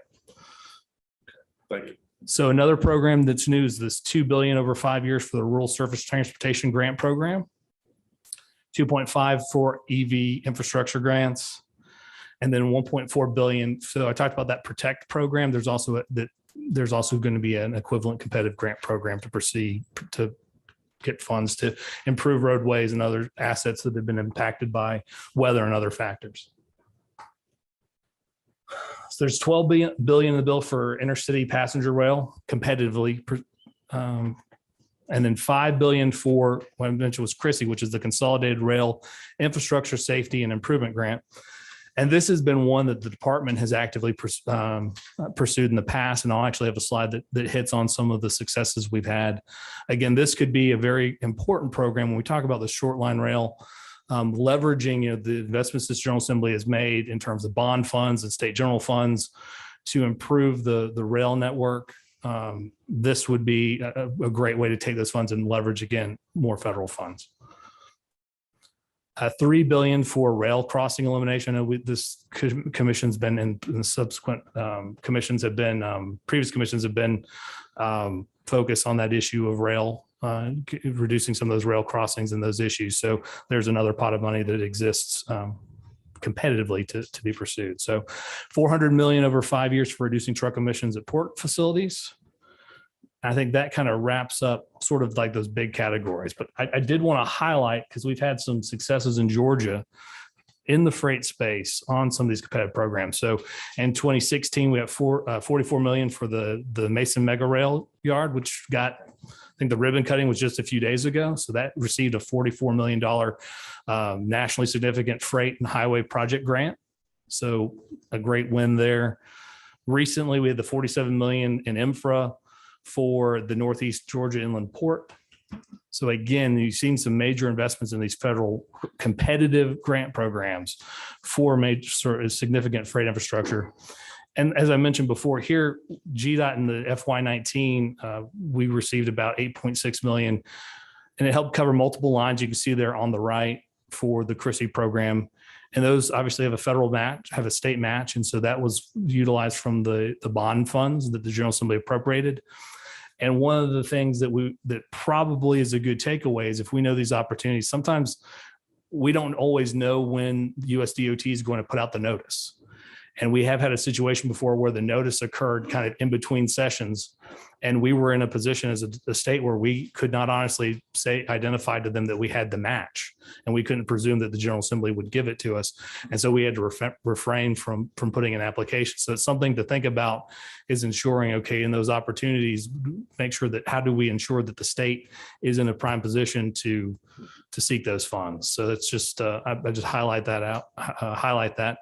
As well as, the opportunities that if you have some bond funds uncommitted, that could, usually with the bond funds, you have spelled out particular lines, but potentially a pot that's an amount that's set aside for if there could be a grant opportunity is something to think about. And this is one where they target 50% match. They will allow for less match, but this is one where they score it. They score you better the more match you bring to the table. So I included this slide. I know that we were in the conversation about VMT, and I think it's already been mentioned about this program being in the bill. They've got funding for 50 million over 5 years to look at how that you might implement a per mile user fee. It also creates this advisory board that just to highlight that they're going to be looking at the different components and making recommendations to the secretary about how to implement this pilot program. And then I guess any subsequent recommendations. So in conclusion, say this at the start, it's with these increases in funds. So motor fuel funded programs. I mean, for us, at the present time, when you go back to those core programs, that 300 million increase, that'll probably be something less. We're probably looking at things, we mentioned House Bill 170. One of the challenges is that, or one of the great things about House Bill 170 was it gave us the opportunity to do some purely state funded projects and set aside funds. So that'll be one issue is as we look at, okay, what are going to be the sources for state matches? Do we reduce, that could be one thing that comes up. Well, do we reduce those funds that go to those state only projects and or how else might we figure out to match these funds? So that's on the motor fuel side. In terms of rail, I mean, that has to be general funds or bond funds. None of the fees and motor fuel are eligible for that. So if we're going to ensure that we can pursue some of these competitive grant programs, understanding, okay, what might that take, or how do we at least strategically plan to have those funds available to pursue the federal funds? How do we make sure that we get the state match in place? And I think that wraps it up. Josh, thank you for this. It's very thorough. Couple questions and comments to you. Maybe this is a question for the commissioner as well. When do you think you'll have your priority list put together for this match money or for the grant programs? Do you have a timeline in mind on that? Or? Let's see, the president signed it at about 15 minutes ago, Right. So we're not quite there. You're not there yet? The easy answer is on the plus up programs, we'll have something pretty quick, probably before you get back into regular session around the first of the year. To the extent we know what that is. The other programs, the newly added programs, we'll have to go through a process where USDOT and then the modal agencies, Federal Highway, probably more specifically toward us, will have to develop rules and regs of what the rules of engagement are to how to operationalize that. I did have the opportunity to meet with the acting administrator of Federal Highway a few weeks ago. IJA was passed by the Senate in August, and it really hasn't changed at all, if any, since then. So USDOT Federal Highways already have been working on sort of what those are, but until it's signed, it's not a bill. It's not a law. So now it's signed. So we'll have to be responsive to how that comes out. So it's sort of hard for me to answer when that happens. The discretionary programs that are existing were plussed up. So that will be calls for projects whenever the timeline USDOT puts those out. Same thing for the new discretionary programs, though. They'll have to go through a rulemaking process, notice of public rulemaking, public comment, get comments back, operationalize it, put it out, get submittals, review them, and then make awards. I will tell you that this is a big lift for USDOT. I saw the undersecretary make a statement that, they've got to hire people to get people in because the amount of discretionary program it's in IJA is huge. It's a big lift for them. And it's just, as we've seen in Georgia, even is when you put a call out for projects, you get lots of requests. And so they've got to operationalize that. I know they're laser focused on it and trying to get it out, but it's going to take some time. And the challenge of all that is the first year. This is unprecedented. I actually had opportunity to talk to two former USDOT secretaries and going all the way back into the late 80s, early 90s, saying, have you ever seen such a sea-level change in funding in the first year? In the past, there was usually a little bit of ramp up of increased dollars over years. The biggest increase happens in this first budget year, and we're now a month into the federal, or 2 months into the month and a half in the federal fiscal year. So by September of next year, these dollars in this first year have to be federally authorized, checking a box to say that you can move forward. So there's a lot of work to be done over this really less than a year now. So that's a long answer to your question. Plus ups existing programs, pretty easy. We'll have to shuffle the deck a little bit on projects.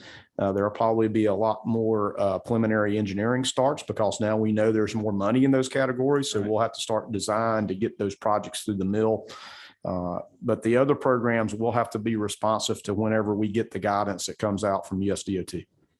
So speaking of freight and logistics, are there some projects that we can sort of grab hold of some of this money for to try to fast track some of the improvements that we've identified over the last couple of years through this task force?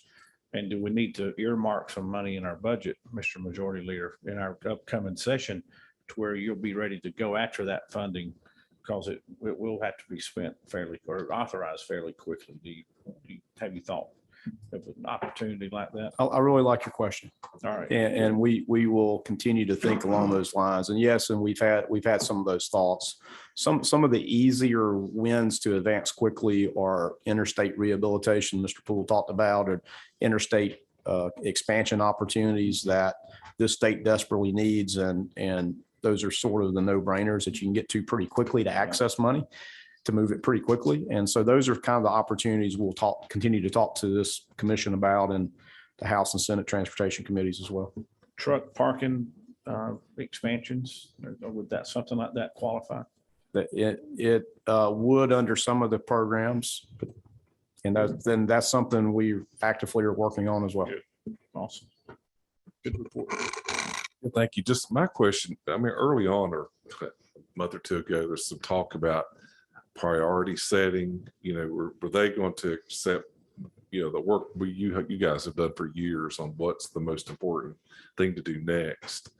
Is that still in play, or you feel that there'll be an interjection of, I hate to say the word politics into this, or will it stay with what we've done that y'all have worked so hard on? No, the states still through IJ still have, guide and direct through our planning processes that exist, and through our freight and logistics plan and the updated freight logistics plan. States still have a lot of autonomy in that. There is a provision in IJ to enhance and help states with their freight and logistics plans. There's a pilot program on prioritization. Yeah, there's a pilot project in there and that may be something we want to engage in as well. Again, we've got to see how they set the rules out. Of sometimes the juice may not be worth the squeeze. We have to look at that. But I'm obviously biased and think very highly of our freight and logistics plan we have and where we're going with this next one. Us in Texas were the first to be federally compliant and to move ahead.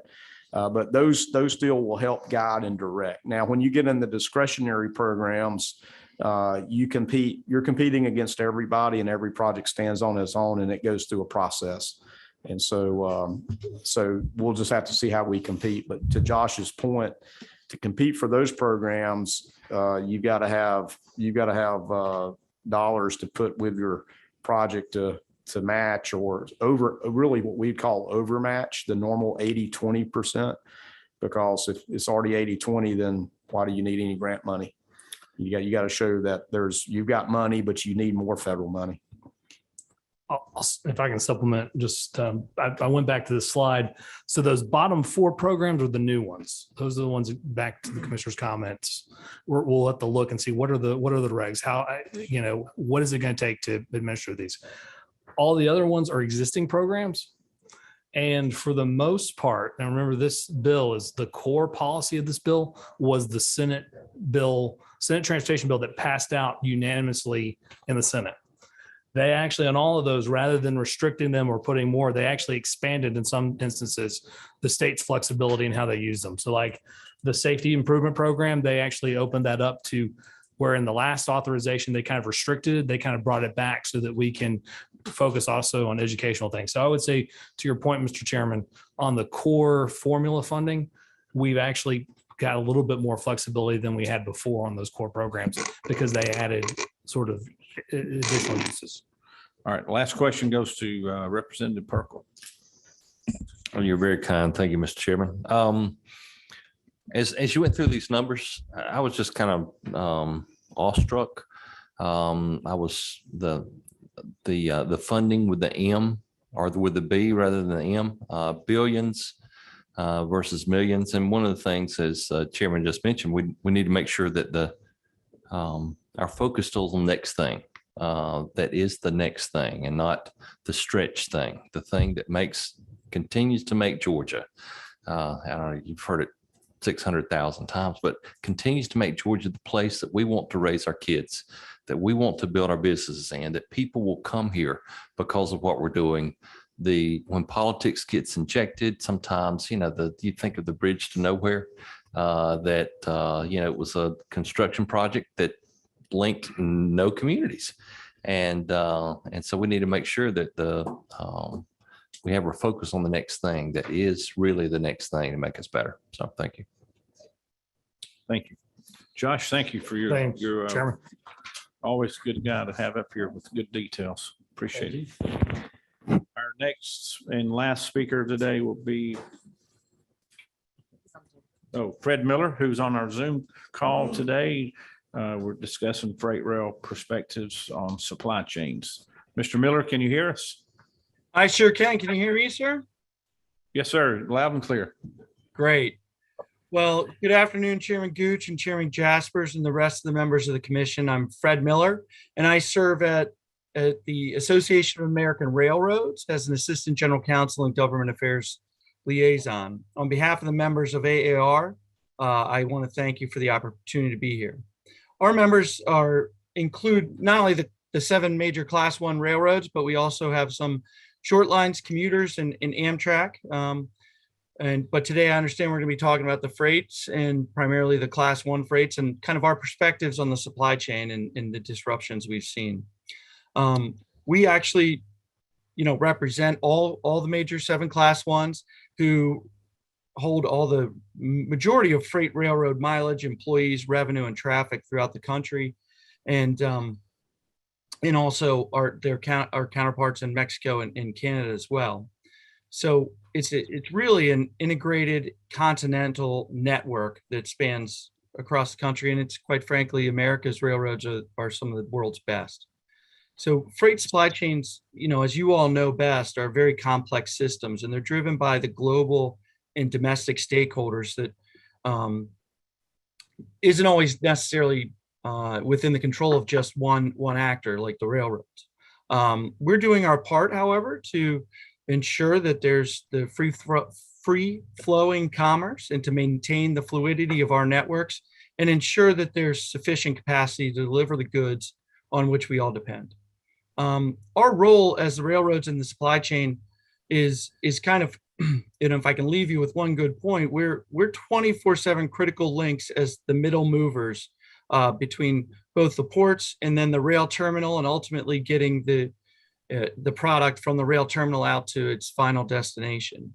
So when you're moving a container from, say, a manufacturer in Asia to the Eastern United States, you have a couple options. You can come to the West and offload at a Western port, and then bring it from the port to the terminal by rail, or you can, take it around, circumvent, and go to the east, as you all know well, and move it by rail from that eastern port to its destination, where it's going to get distributed as well. As you know, when we begin our movement and our touch, when the freight or the container comes into the country, and a lot of times it's loading the container onto the rail car at the port, on dock loading, which is extremely efficient. Sometimes it's loading the container onto a rail car at an intermodal rail facility, where it has to move by a truck chassis for a short distance to get there. That's called drayage. And sometimes it's loading a container onto a rail car, taking it to an intermodal facility after the container itself has been unloaded and put into one of the larger domestic containers, those 53 footers that we all see. And then it's actually moved it can be put on a rail car as well and moved across the country. So what have we seen as global supply chains and the disruptions? It's really been unprecedented over the last 18 months. As you know, the COVID-19 pandemic has impacted the global manufacturing and caused fluctuations in that, but also in consumer consumption and spending patterns. And the facts really back it up from our perspective. As the outset of the pandemic in March and April of 2020, consumer spending plummeted and retailers' inventories rose. There was a lot of excess capacity there. But soon thereafter, when the economy started recovering, consumer spending really shifted significantly. And all that money that folks were spending on the service sector industries, such as travel, restaurants, and the like, was actually being shifted to the goods. And that's where we come into play. So we saw by June 2020, consumer spending on actual goods, not services, was higher than January 2020 and continued trending higher throughout the year. Fewer firms saw these spending patterns and these shifts coming, and even fewer were prepared for it. But retailers did try. They were unable to catch up. And in fact, by spring of 2021, inventories had fallen to record lows, meaning that that's where they actually remain today. And there's not much in storage in terms of inventories. Similarly, rail intermodal volumes, that's container on flat car or trailers on flat car, had initially fallen 12 to 17% in March and May of 2020, but and were expected to remain low. However, intermodal volume shot up in the summer of 2021, surpassing 2019 levels by August and breaking the all-time monthly record in November 2020. That record was then again broken in January of 21 and April of 21. So in many weeks of the end of 2020 through the first half of 2021, U.S. railroads were handling close to 300,000 containers and trailers. Those are levels that no one expected. Intermodal volumes in the first 6 months of 2020 was far higher than ever recorded before. And we saw year over year increases in intermodal traffic for about 12 months. To handle these increased volumes and avoid bottlenecks, all stakeholders have to do their part to maintain this safe and efficient flow, and certainly railroads did. We saw a lot of different challenges that, as you all know, with our rail customers and other supply chain participants, some of which are the labor shortages that you see at ports or trucking firms, even the warehouses and manufacturers and retailers themselves. There was a shortage of drayage and long haul truck capacity and chassis and the warehouse space and workers to put them in. And then we also saw other events that you really couldn't have predicted. In addition to the pandemic challenges, was pre-existing trade disputes with other nations and extreme weather events such as the wildfires, the hurricanes, and severe flooding and storms. There was also the near week-long blockage of the Suez Canal in March of 2021. So all these impacts hit the railroads too.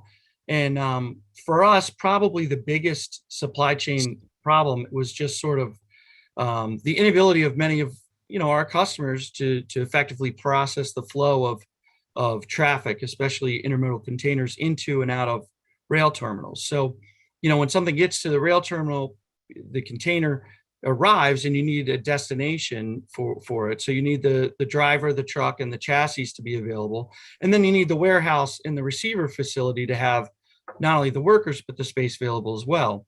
And right now we're seeing space, in the Southern California area in warehouses dip below 1%, which is just unheard of.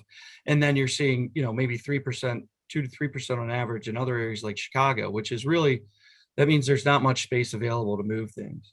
It's a real significant problem because rail intermodal terminals are focused on throughput, not long-term storage. Obviously, we're in the business of moving goods, not storing them. So while there is some flex in the systems and we can absorb, limited spikes, this is, when there's big imbalances, that becomes unsustainable. And really, we like to say that at the time, in-gates, the number of goods coming in were exceeding outgates. So congestion was ensuing. So the goods weren't leaving. And then what does that mean? Well, for us, that meant that sometimes mainline traffic would back up, having impacts on other customers. And also it impacts the fact that the availability of containers and supply and chassis within the supply chain coming imbalanced because they can't be moved to high demand areas because they're being stored or sitting in yards or other areas.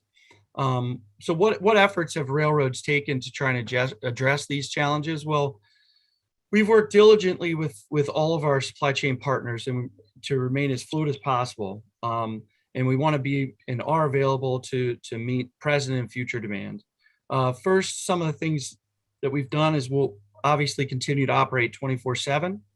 It's something we welcome throughout the rest of the supply chain as well. And I know there were some announcements about that at some of the ports and in other areas and in some warehouses as well to move to that, because then that kind of creates some immediate capacity within the supply chain when you can bring things in on hours that you otherwise, or take things out on hours that you otherwise might not.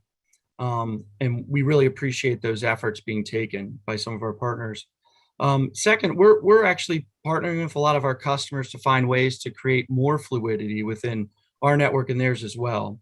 We're increasing the coordination between railroads to manage the flow of traffic with our trucking partners and take shipments as soon as possible when warehouse capacity is available. Some of our members are offering incentives, financial incentives to customers for coming in on off hours and to pick up boxes. Or and even to, an incentive to when you bring in a full box to take an empty, or bring in an empty when you take a full box out. So making it a dual move. We're also rerouting traffic away from the busier terminals to less crowded terminals. There was a recent report with one of our Western railroads who is moving product away from instead of taking it to inland areas in Southern California where warehouses were very full, they decided let's move it up to some space in Utah, and then we can distribute it from Utah where there was the availability in the warehouses, the trucking and chassis and the like to distribute it throughout the West.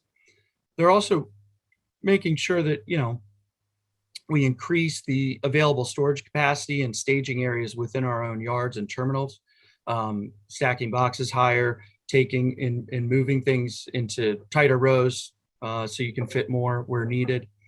And then creating additional railroad to railroad interchanges. Sometimes that can be really helpful because then it's not, you're bringing it in, the product or the boxes into one yard, having to cross town truck it to another yard and then put it on the train. Finding areas where you can actually do what we call a steel wheel interchange, where you just hand it off from one railroad to another. And that alleviates that pressure on our friends in the trucking business.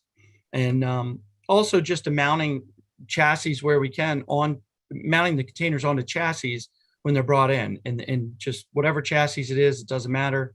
We'll put it on there. And that certainly reduces the dead miles for truckers in the work that they're doing.